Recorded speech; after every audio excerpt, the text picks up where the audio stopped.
Welcome back to A People's Guide to Publishing.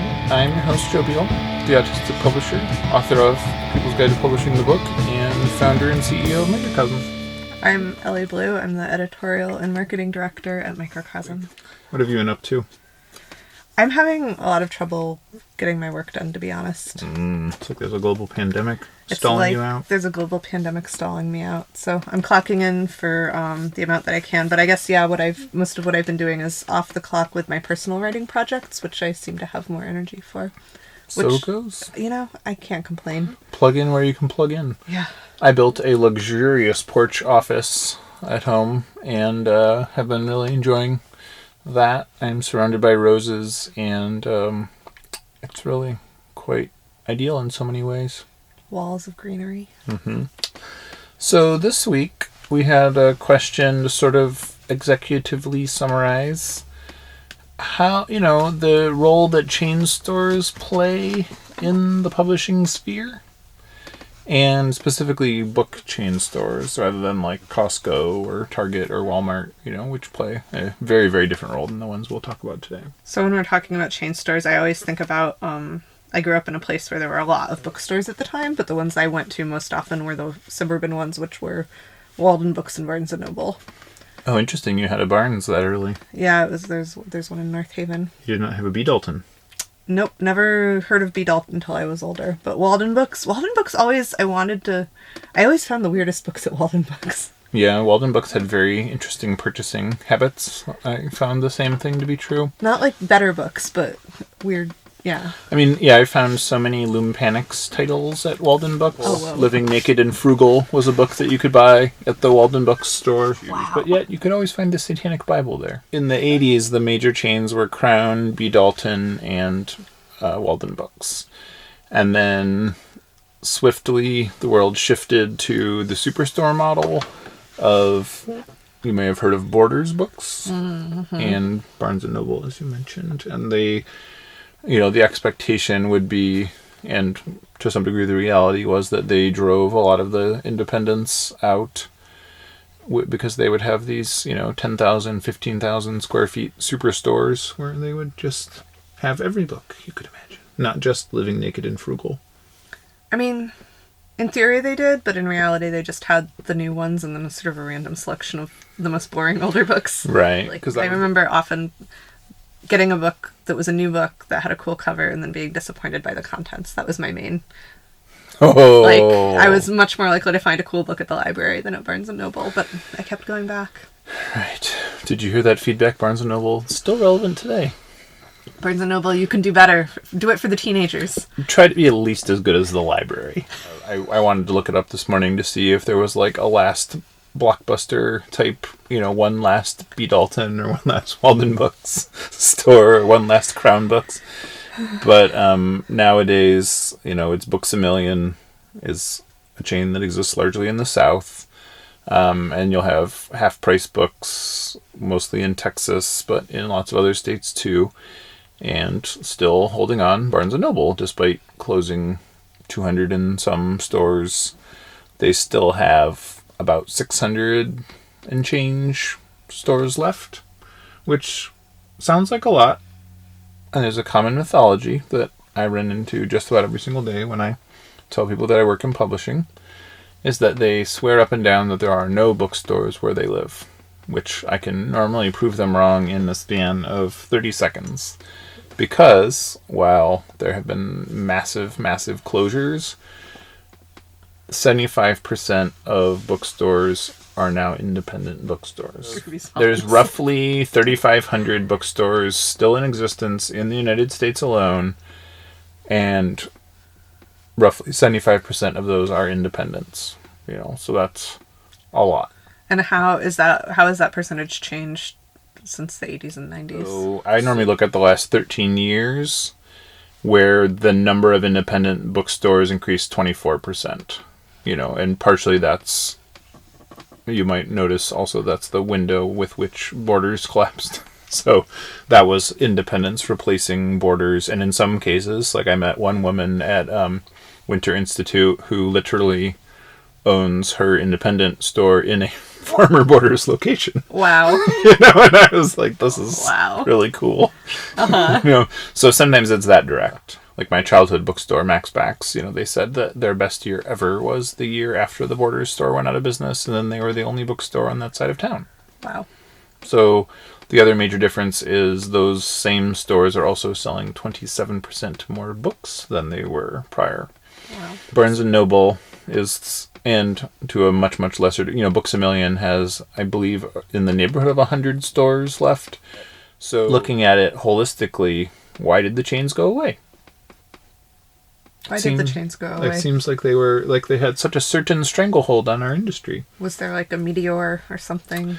Essentially, and that meteor was called board level incompetence. You know, they had many, many great opportunities, of course, to do what Amazon did to really suck up areas that were largely neglected within publishing. The founder of Barnes & Noble as we know it, Len Riggio, he retired in 2002, and the company was in great shape, and he left it to, you know, a board of directors. You know, they were publicly owned. You know, their stock is sold on the stock market. Barnes & Noble owned GameStop for a period of time, but they just had scandal after scandal after scandal, and it continued for this many years. You know, their CEO in 2018 had a series of touching coworkers inappropriately, of sexually suggesting himself onto his assistant, of referring to a hotel as a great place to have sex with somebody, things like that,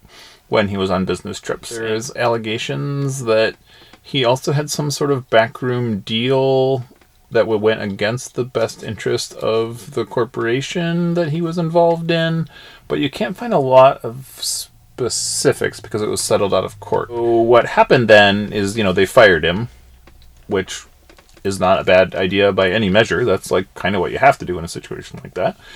And then he prosecuted them for wrongful termination, and then they settled with him. I mean, there is a series of choosing people that are really not the best choice for these positions, or like how they handled their e-reader, the Nook, you know, which is basically late to market, low quality product, unpopular amongst consumers, and, you know, their own e-commerce, handling things that, you know, they should really have controlled the market in. When those things failed and they had made a large investment, they dealt with this by returning inventory. And so during 2018, it was particularly gruesome because it was during the holiday. Mm-hmm. So they basically were returning stock off the shelves for credit to balance their cash flow in order to pay off the wrongful termination suit against their former CEO, who they had to fire through because of his actions. And then it became cheaper to pay him off than to fight him off.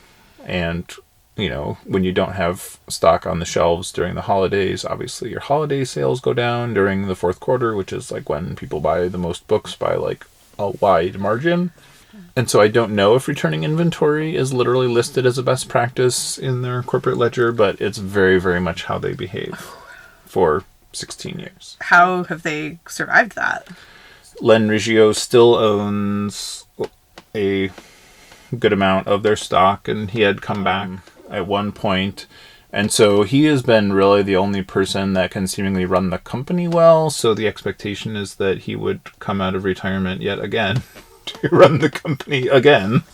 But instead, the company was sold to an investment capital firm who believes strongly in brick and mortar, who also recently bought out British Waterstones from their Russian billionaire backer and revitalized them similarly. And their major innovation, which is rather quite simple, is returning purchasing decisions to the store level rather than the corporate or regional levels. So, you know, if you're in the Northwest, you'll see like Northwest travel books, but most of those books will be determined by what New York decides should be sold in Washington State, you know, which is not always what those employees at those stores are knowledgeable or passionate about.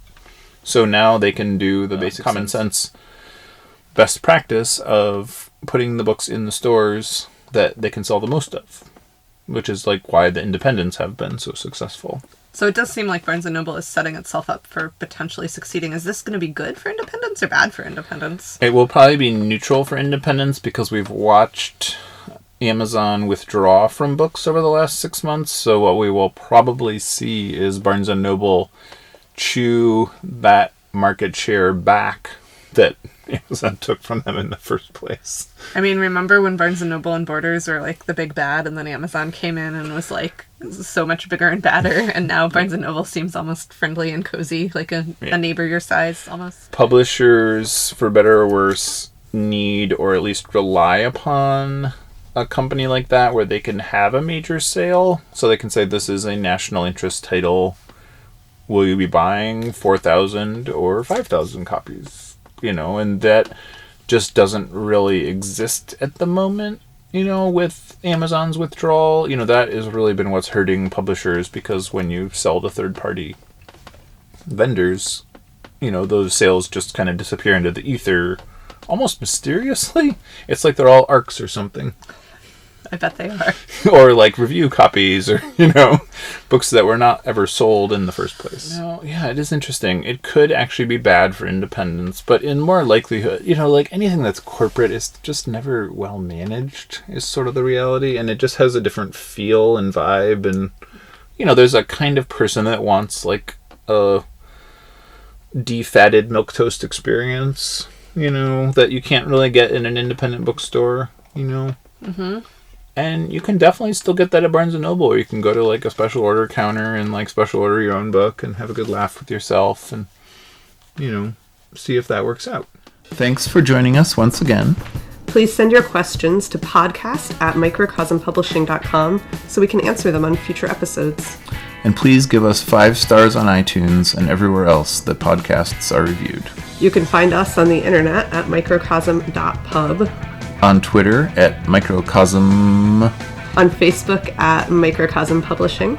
On Instagram at Microcosm_pub. And here in Portland, Oregon on North Williams Avenue.